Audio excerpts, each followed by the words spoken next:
crazy. Even with 37s and a pretty steep uphill grade, the diesel motor just pulls and pulls like they're not even there.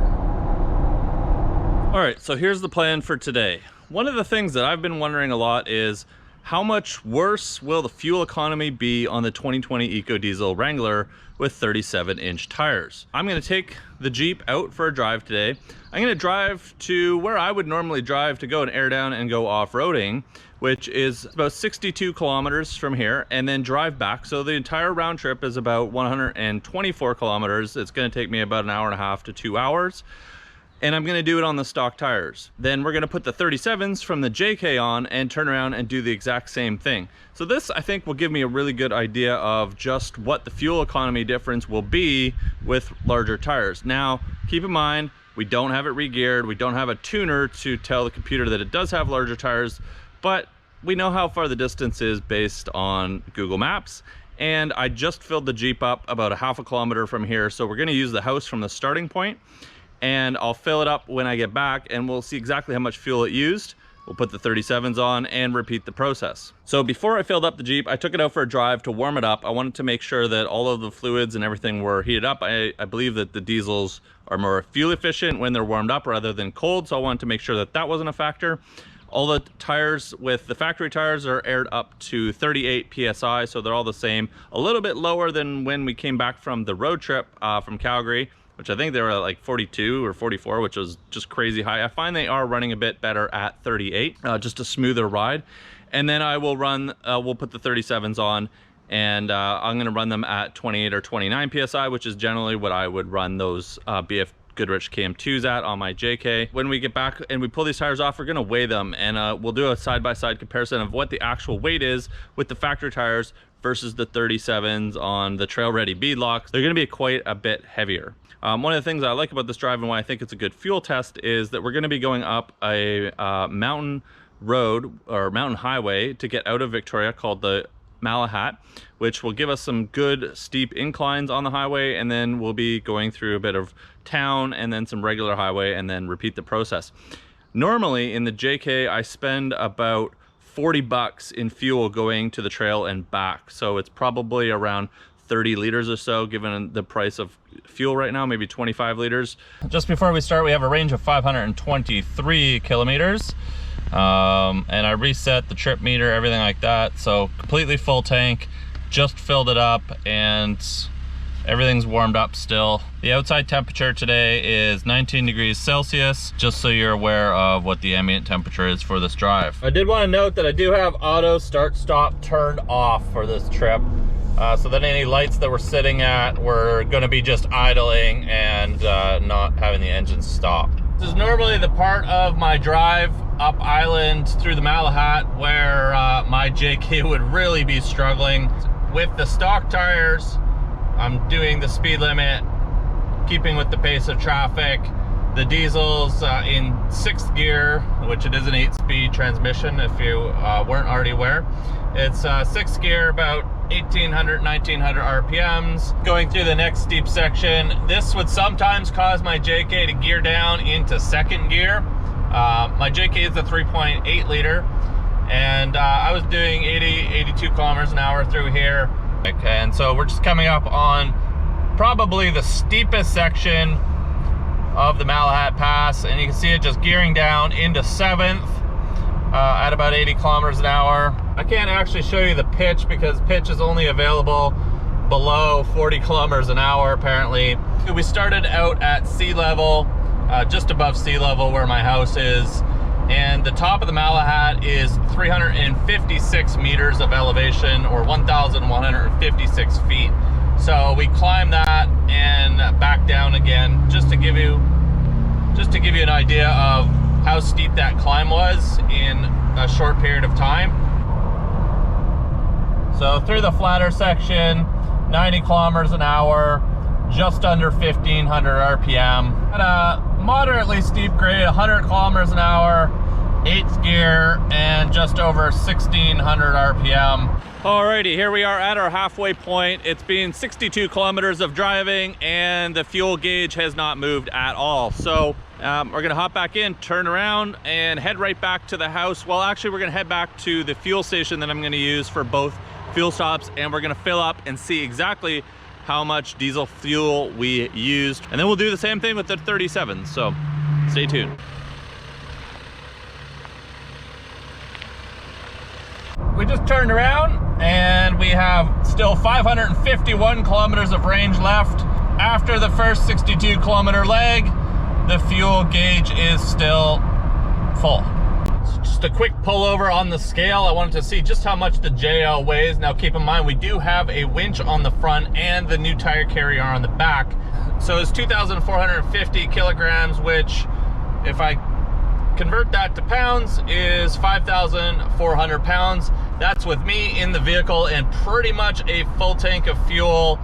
So that's, I'm around 215 pounds. So we're just shy of 5,200 pounds. I think without that tire carrier and without that winch, we're probably close to another 150 pounds or so, maybe 200 pounds less.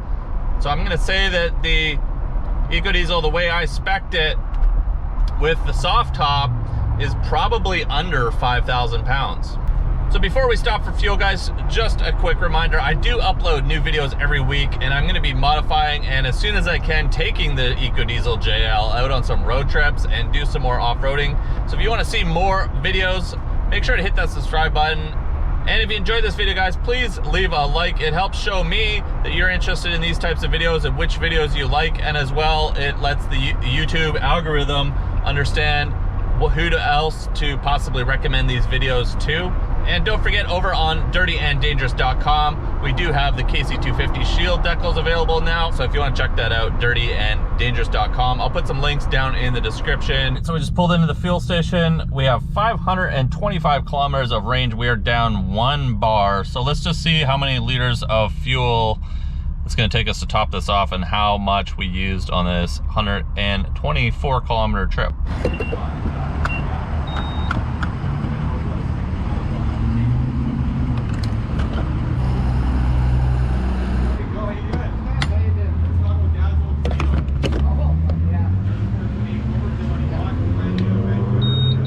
All right, so there we have it, 8.359 liters to go 124 kilometers. Let's do the math on that and convert it to miles per gallon and put it right here in liters per 100 kilometers. All right, let's go throw the 37s on and repeat the same process.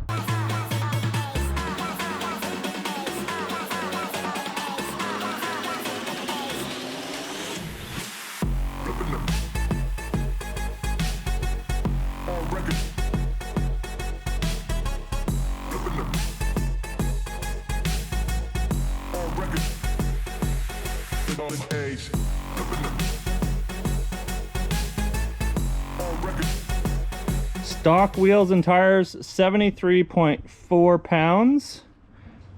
And the trail ready beadlocks with 37 by 12 KM2s from BF Goodrich are 111.2 pounds each.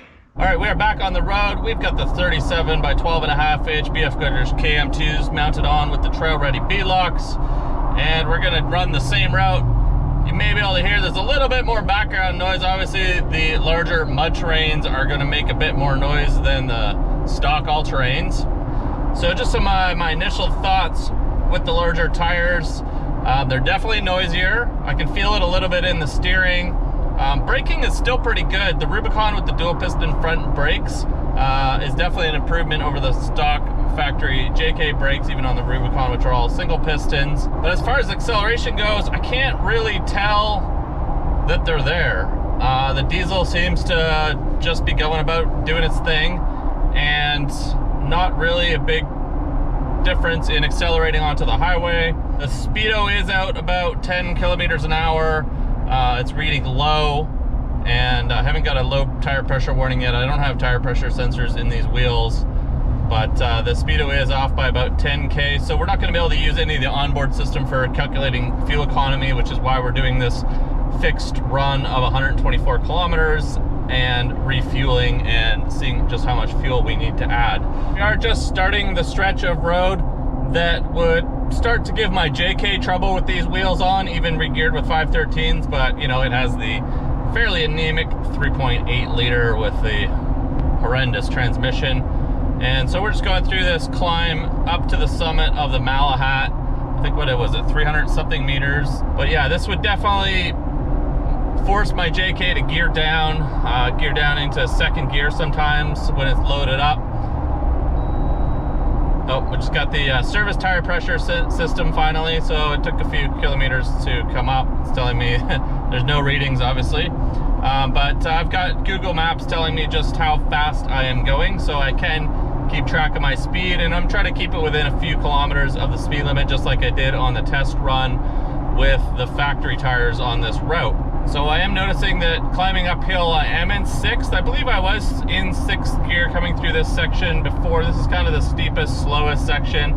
We're currently doing, well, can't really tell, but we're doing 70 kilometers an hour at about 1500 RPM by GPS speed, which is the speed limit through here. It's not really an issue keeping speed. This guy's going a little bit slow, so we're gonna move into the passing lane and keep going.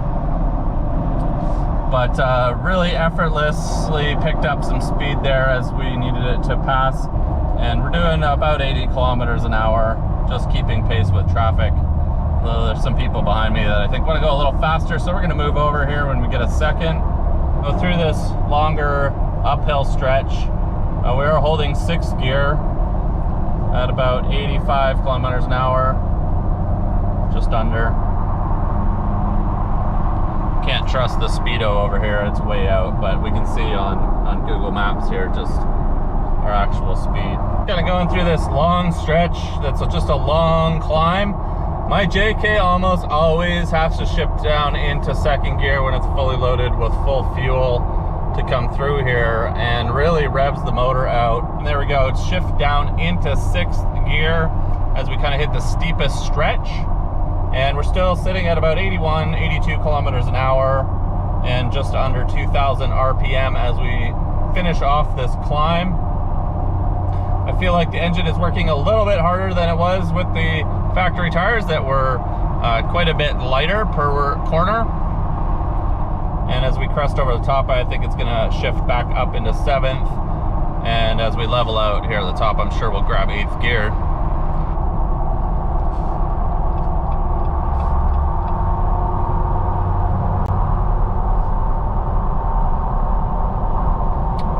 Right there is about 60 miles an hour, which is about 100 kilometers an hour. So we're off by about 10 kilometers an hour on our speedo, and we're right around 1500 RPM, and just a little bit of tire noise going on with the big mud trains. So I'd have to say the accelerations off of a stoplight are quite effortless. Really not giving it much throttle to keep up with the general pace of other traffic accelerating off the lights. I don't feel like I have to push the Jeep. Definitely definitely not like I pushed the 3.8 liter in the JK off the light to just try to keep up with the pace of traffic. The diesel just kind of does it naturally. I'm really not having to drive any different than I did with the factory tires, the stock all-terrains that I had on it. I'm pretty much accelerating and using the throttle the same. You know, at this point, really, the biggest difference that I would say is that the tires are noisy, and I have a little bit of a vibration in one of them. They haven't been balanced for a long time, and I think I've knocked off some of the weights. Just going up that long climb right before our turnaround spot. This one always gives my JK a little bit of heartburn going uphill.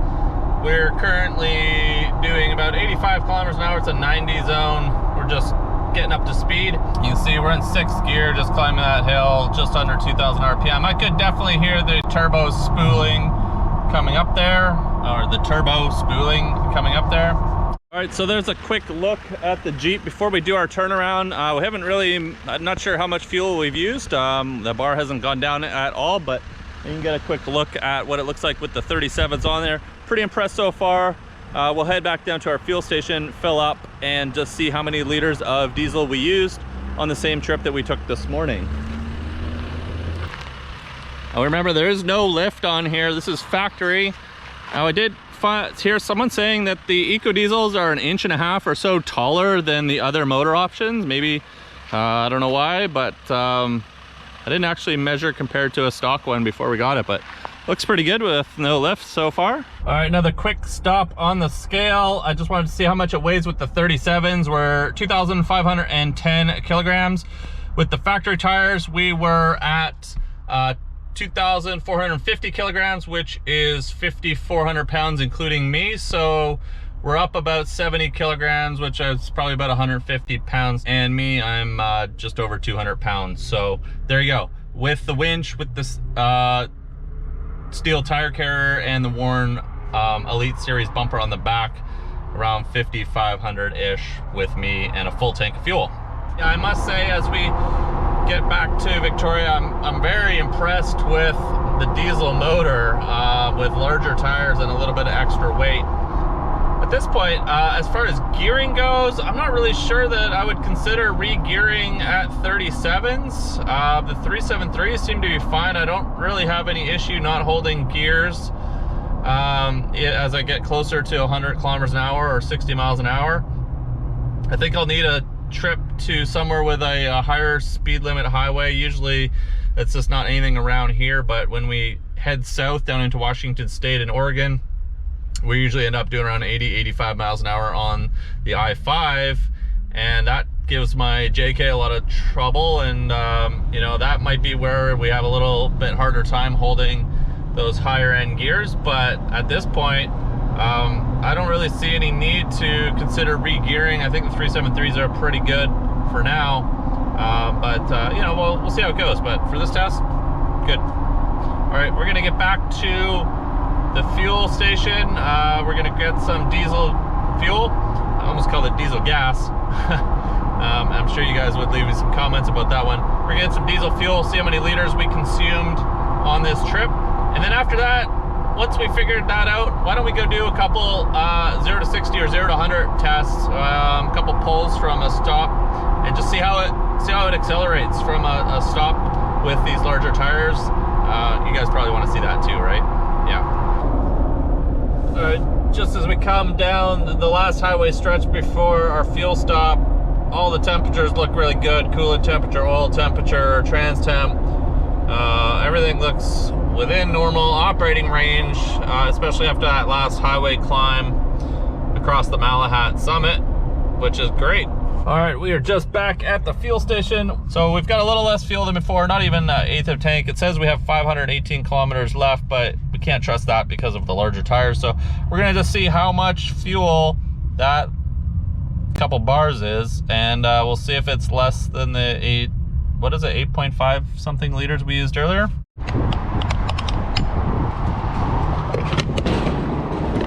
There we go, we used a little bit more, 13.072 liters. That's more than the 8 and change we used this morning, definitely. But still really good fuel economy for the 120 kilometers we went. So according to the GPS, 100 kilometers an hour or 60 miles an hour would be 92 kilometers an hour on the speedometer, which is what we're gonna need to get to for this acceleration test. We're just gonna go to the on-ramp here where I know I can stop for a second. And we'll start from a stop.